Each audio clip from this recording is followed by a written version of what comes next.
2 Kings chapter 3.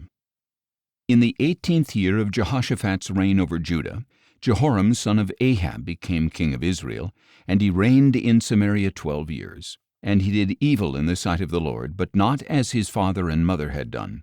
He removed the sacred pillar of Baal that his father had made. Nevertheless, he clung to the sins that Jeroboam son of Nebat had caused Israel to commit. He did not turn away from them. Now Mesha, king of Moab, was a sheep breeder, and he would render to the king of Israel 100,000 lambs and the wool of 100,000 rams.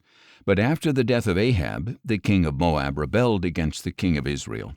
So at that time King Jehoram set out from Samaria and mobilized all Israel. And he sent a message to Jehoshaphat king of Judah. "The king of Moab has rebelled against me. Will you go with me to fight against Moab?" "I will go," replied Jehoshaphat. "I am like you, my people are your people, and my horses are your horses." Then he asked, "Which way shall we go up?" "By way of the desert of Edom," replied Joram.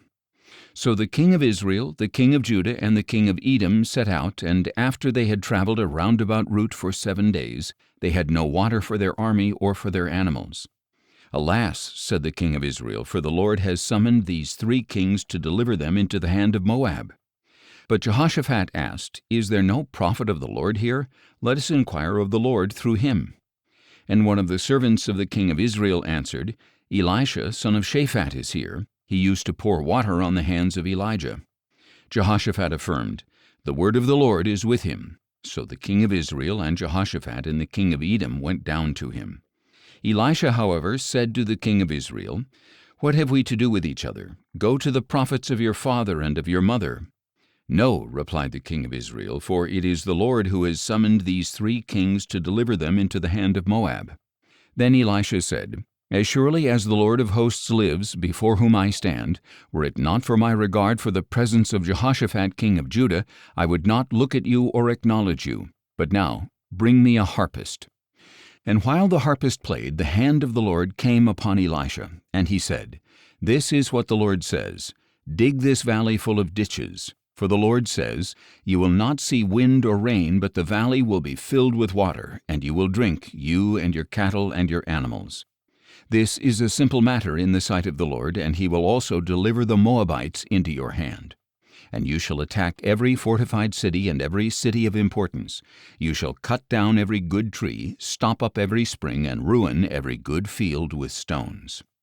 The next morning, at the time of the morning sacrifice, water suddenly flowed from the direction of Edom and filled the land. Now all the Moabites had heard that the kings had come up to fight against them. So all who could bear arms, young and old, were summoned and stationed at the border. When they got up early in the morning, the sun was shining on the water, and it looked as red as blood to the Moabites across the way. "This is blood," they exclaimed. "The kings have clashed swords and slaughtered one another. Now to the plunder Moab." But when the Moabites came to the camp of Israel, the Israelites rose up and attacked them, and they fled before them. So the Israelites invaded their land and struck down the Moabites. They destroyed the cities, and each man threw stones on every good field until it was covered. They stopped up every spring and cut down every good tree.